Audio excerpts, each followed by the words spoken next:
Tenemos aquí al señor Lucas Gil, compañero del grupo, en lo que a mí respecta, compañero de muchos años de militancia por los derechos de las personas con discapacidad, compañero también de aventuras en algunos casos. Bueno, No por esa queremos parte saber. no la cuente, por favor, no ahonde en eso, le pido. Y bueno, Mantengamos la seriedad. es un compañero también de trabajo, de la MUNI, y ahora un profesional del coaching.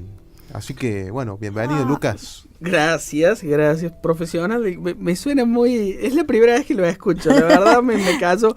Después lo voy a meditar a ver qué me genera. Pero sí, Bueno, tiene que creérselo usted. practicante del coaching en todo caso, más que profesional. Bueno, un practicante, Pero me gusta el término. Después lo voy a revisar, a ver qué sale de ahí. Después lo debatimos. Después lo debatimos. ¿Cómo está, Lucas? Muy bien, muy contento porque por primera vez puedo estar acompañándolos desde que arrancó el programa, que a pesar que no hace tanto tampoco, pero siempre con las ganas de querer acompañarlos y bueno, los horarios y otras cosas lo prohibían. Hoy por suerte me pude acomodar para estar con ustedes, así muy contento, muy feliz. Bien, un placer que esté acá. Teníamos un par de preguntas para hacerle, pero vamos a arrancar con la pregunta La consigna. que nos convoca hoy. ¿La discapacidad se padece? Lo dijo Cari recién en su mensajito. No porque o se padece, o se tiene, o se vive, sino por la elección que yo haga. Digo, necesariamente esa elección va a estar sesgada por un montón de cosas, ¿sí? Siglo XXI, pleno año 2019, y todavía hay gente con discapacidad encerrada en sus casas por decisión de algún familiar y hasta a veces encerrados por decisión propia. Sí, es cierto, muy cierto. ¿No es cierto? Entonces, yo soy un fiel convencido de que tiene que ver con la capacidad que tengas de elegir. Y desde dónde vas a elegir. Tony Robbins, que es un grosso de los grosos en esto que yo hago, es mi más grande mentor por allí, en la elección de este camino y demás, dice, ¿en qué te vas a enfocar? Sí. ¿Ok? ¿En qué te vas a enfocar? Porque para cualquier situación, para cualquier circunstancia que vos pases, independientemente de si te es más fácil o más difícil verlo, para toda situación hay más de una manera de verlo. Tony Robbins dice, ok, ¿en cuál te vas a enfocar? Claro. Desde esa decisión que tomamos, que son 3 o 4, 5 decisiones como súper importantes en tu vida, en momentos cruciales, es que va a surgir en tu cabeza, se van a abrir en tu cabeza los canales necesarios para que vos digas, ok, quedarme en mi casa no es una opción. Dejarme llamar con otra cosa que no sea mi nombre, como dice Pablo Pineda, no es una elección. ¿Sí? Bien. Y con esto de los términos que ustedes decían al principio, también un poco asumir, como personas con discapacidad que somos, también un poco asumir que el hecho de que los términos mal utilizados sigan siendo parte del uso de la sociedad en general hoy, también nosotros tenemos una parte de la culpa. ¿Sí? Porque lo permitimos en cierta manera. Totalmente cierto. Sí. Y bueno, y trabajar en pos de eso, trabajar en pos de decir, ok, que se vaya terminando. Nosotros desde el coaching no creemos en las cuestiones tajantes, es decir, no puede haber un proceso que tiene 30, 40, 50 años y querer tomarnos tomar la decisión de cortarlo, de querer cortarlo de cuajo. Eso no existe, es un proceso, ¿sí? Pero alguien lo tiene que empezar. Alguien se tiene que parar y tomar una posición diferente y decir, no, mire señora, discúlpeme, yo sé cómo usted tiene su mentalidad cableada adentro, en su cabeza, y entiendo que no es su culpa que esas ideas por ahí un poco pasadas de moda sean parte de su manera de pensar, pero yo no soy ni un pobrecito, ni un padeciente, ni digno de inspiración o de admiración, ni nada, soy un ser humano. Y mucho menos un angelito. Y mucho menos un angelito. Bueno, en mi caso particular eso de las historias que hablábamos hace un rato, que la vamos a dejar en puntos suspensivos. No son autos para todo público. Exactamente. Pero creo también, bueno, fervientemente en eso. Tiene que ver con que cada uno se haga responsable de su parte. Así es. Y hablabas recién de procesos. La aceptación de la condición de persona con discapacidad es un proceso. Es un proceso, y es un proceso que yo creo, no en todos los casos, por supuesto, todas las cuestiones son, todas las circunstancias dependen de sus propias características, ¿no? Del espacio donde se crean, pero yo creo que la elección que salga de ese proceso tiene que ver, en primera instancia, en primer lugar, con la decisión o con la elección que uno haga.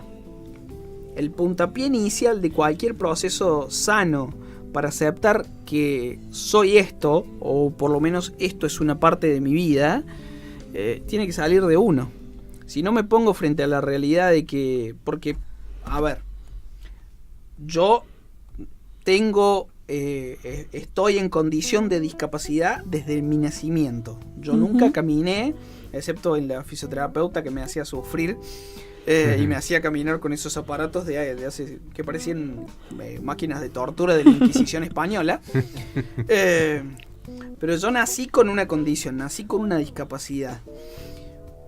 Y no la acepté de golpe, o sea, no fue una cuestión de, mira, sí, soy una persona con discapacidad, qué lindo, bravo, yupi, no. No, yo creo que uno mira al otro y decís, ¿por qué el otro camina y yo no? Me parece que hay como un cuestionamiento. De hecho, pensaba en eso, hoy me levanté pensando un poco en eso. El golpe más bajo para mí, el que me desequilibró durante un montón de años y me costó, y en base a remover eso, pude empezar a construir mi identidad como persona con discapacidad que soy, era pasar tardes tardes en mi casa, en vacaciones, o tardes cuando volvía de la escuela y qué sé yo, tardes enteras mirando cómo, mientras que yo estaba sentado en la vereda, había chicos que corrían atrás de una pelota o había chicos que pasaban enfrente de mi casa andando en bicicleta. Claro. Sí. ¿Cuál fue la decisión? ¿En qué me voy a enfocar? ¿Me voy a enfocar en que hay pibes que pasan corriendo atrás de una pelota? ¿Me voy a enfocar en que hay pibes que pasan andando en bicicleta y yo no puedo? No, me voy a enfocar en que yo también tengo ruedas y los entré a perseguir. Es que ahí está el punto. Eso es lo que iba a decir. Porque usted le puede chocar o puede tener tiempo en aceptar la discapacidad, pero vos decís, bueno, no puedo tampoco decir voy a caminar, porque lamentablemente no puedo. Y bueno, hay que aceptarlo y salir como uno puede. Así tengo heridas de guerra también de haber hecho las mismas travesuras que el resto, ¿eh? Sí, justamente. Es eso, justamente. Se trata de vivir. Saltar alambrados, y un papá y una mamá que, al igual que Pablo Pineda, los recuerda siempre con mucho cariño y los nombra cada vez que pueda. Un papá y una mamá, en mi caso particular, una mamá, puntualmente una mamá que se paraba en la puerta del lado de adentro, en la puerta de mi casa, y con la puerta abierta y a todo volumen le gritaba a mis amigos del barrio, a los chicos con los que yo me crié, si les hace algo también se come una piña, nada de tratarlo diferente. Me he comido varias, punto y aparte, ¿no? O sea, que reclamamos de derechos, pero también cumplamos con nuestras obligaciones. Exactamente. Y recibamos los mismos castigos que el resto. Entonces, esa fue mi búsqueda personal sobre mi identidad como persona con discapacidad. Pero cada uno tiene derecho a la suya. Exacto. Y las decisiones que toma en puntos cruciales como ese, en momentos cruciales como ese, son lo que lo van a construir en una persona con discapacidad o un paciente. Y sí. O una persona que vive de terapia en terapia, que sirven, que se necesitan, pero que... Claro, no es vivir. La medicina también es adictiva en cierta cosa, ¿no? Por supuesto, sí. Uno se acostumbra y, no, pero no vas a tener ningún avance, no importa, yo voy a seguir viniendo. Claro. ¿Qué sé yo? Me parece raro, ¿no? ¿Y vos crees que el entorno más cercano influye en ese proceso de asumir la discapacidad? Sí, definitivamente. Es lo más totalmente importante. Yo digo, cada cosa tiene su importancia. Cada factor dentro de una decisión que vos tomes para definir tu personalidad tiene importancia. Y no es ni más ni menos, es una parte más y punto. Digo, seguramente ninguno de nosotros, si hace un examen interno de buscar qué lo convirtió en lo que es, ninguno de nosotros escapa al hecho de que hay personas puntuales, papá, mamá, algún amigo, esta primera novia o quien sea, que dijo o hizo algo que marcó una parte de tu personalidad. Somos viajeros. Nos construimos con el otro. Exacto. Entonces, digo, nuevamente, frente a cada situación de esas, preguntar en qué me voy a enfocar, porque no siempre fueron divertidos o fueron constructivos desde el amor, desde el cariño de papá y mamá y demás. También nos encontramos con una sociedad que desde muy chiquitito, y aunque en el momento no lo entendimos, nos discriminaba. Sí. Seguramente. ¿Sí? Entonces, sí. todo construye. Depende de vos qué aceptes y qué no, qué uses y qué no. Lucas, y desde tu ejercicio del coaching, ¿cómo se puede ayudar a una persona con discapacidad para tener herramientas, para asumir, para vivir la discapacidad? En primera instancia, la mismísima palabra que usaste, asumiéndolo, poniéndolo frente al espejo y decirle: mira, maestro, esto es lo que sos. Si te da vergüenza, si te da miedo, si te da asco, porque hasta eso he tenido que cruzarme con personas cuyo modelo mental, cuyo mapa mental, personas con discapacidad, está construido desde una visión de sí mismo de asco, de no poder mirarse al espejo. Sí. ¿Ok? Sí. Y son personas que vos decís tienen un pie más corto que el otro. O sea, a ver, no sos una masa amorfa sin cara como para mirarte al espejo y asustarte. Claro, sé que el monstruo real sos vos mismo, o sea. Te construyen como un monstruo. Entonces lo primordial, a ver, esto es lo que sos. Esto es lo que soy. Soy una persona con discapacidad. Tengo una discapacidad. Punto. Y de ahí en más, poder empezar a generar herramientas desde, a ver, las herramientas que yo me genere tienen que ser mías, personales, pero siempre van a estar sesgadas por el resto, siempre van a estar alimentadas por las enseñanzas del entorno, ¿no es cierto? Pero empezar a tomar decisiones que me construyan mi identidad como persona con discapacidad y usarla como bandera. Hacer todo lo contrario. ¿Te da miedo? Listo, anda y haz exactamente lo contrario a eso que te da miedo. Y así lo rompes. Y así te convertís en una persona más. Que es en alguna manera es como el sueño del pibe para quienes padecemos una discapacidad o vivimos con una discapacidad o convivimos con una discapacidad, el poder pasar desapercibidos. Que nadie note que estamos ahí. Ah, mira, un tipo más, una piba más. Y punto. Es que lo más común es que vos me decís discapacidad y uno creo que está como asumido y lo imagina en su cabeza con una silla de ruedas, porque es como la señal más directa. Y bueno, hace tiempo escuchaba una charla en estas de TEDx y decían esto, dice: a mí me gustaría andar un día, también una persona en silla de ruedas, por la vida y que la gente me preguntara cómo me llamo y no me dijera por qué. Que lo primero que me digan es: ¿por qué estás en silla de ruedas? ¿Qué te pasó? Entonces como que tenemos que aprender a también andar por la vida y mirar al otro, pero sin ese prejuicio que nos Mirá tiene. qué jodido que es el proceso, que yo creo que el primer paso para que eso se logre es poder lograr que la gente nos empiece a preguntar. Porque lo que lleva adelante las carencias que la gente tiene y las incomodidades que la gente tiene hoy para con el trato con una persona con discapacidad es el miedo a no entender lo que le pasa. Entonces que pregunten es la solución, que se asomen y que se arriben y pregunten y que se abra un diálogo, tal y de cual. parte nuestra estar dispuesto a dar respuestas también. Totalmente. Sí. Totalmente.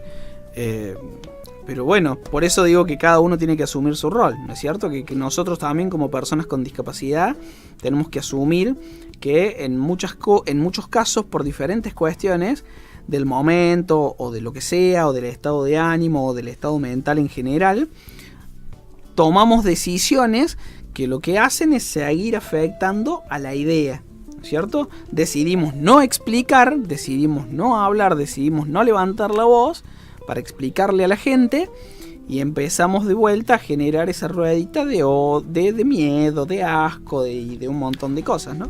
Así Sí, es. hay que preguntar, pero también me parece que a veces hay que ubicarse. Yo, por ejemplo, hace tiempo atrás me encontré con una mamá en la terminal y le pregunté cuántos años tenía el nene y ni me miró a la cara y me dijo baja visión. Y yo me quedé así como, Hay que ver. ¿qué? ¿Ah? Hay que ver. Entonces la miro de nuevo y le digo, no, pero yo pregunté cuántos años tiene el nene, ni siquiera lo miré como para decir, mira, lo vi como veo cualquier criatura, porque... Cualquier nene, sí. Y entonces ella me dice, ay no, disculpame, lo que pasa es que estoy tan acostumbrada a que me pregunten. Entonces ¿Qué está bueno tiene? ¿Qué le preguntar, pasó? está buena la curiosidad, pero también hay que saber Desde un lugar ubicarse. de respeto. Vos no podés, qué sé yo, ver caminar una persona renga y estar mirándola desde arriba abajo, desde que empezó a caminar hasta que cruzó la otra vereda. Creo que todos en algún momento lo hacemos hasta que decimos, ¿por qué tengo que...? Yo también quiero que me estén mirando así, a ver cómo me muevo, cómo hablo Exacto. sola, cómo... De hecho que si me permitís, mira, hace unos meses atrás, un compañero de la MUNI, un chico que trabaja en la MUNI, iba con su esposa y una nenita, su hijita, que debe tener 4 o 5 años. Ellos pasan por el lado mío, se adelantan un poco y yo alcanzo a escuchar que la nena le pregunta, papá, ¿qué le pasó? El chabón se da vuelta y me ve, entonces yo me adelanto y dice, mira, él te va a explicar. Y en las palabras más simples, pero sin adornársela, le intenta explicar.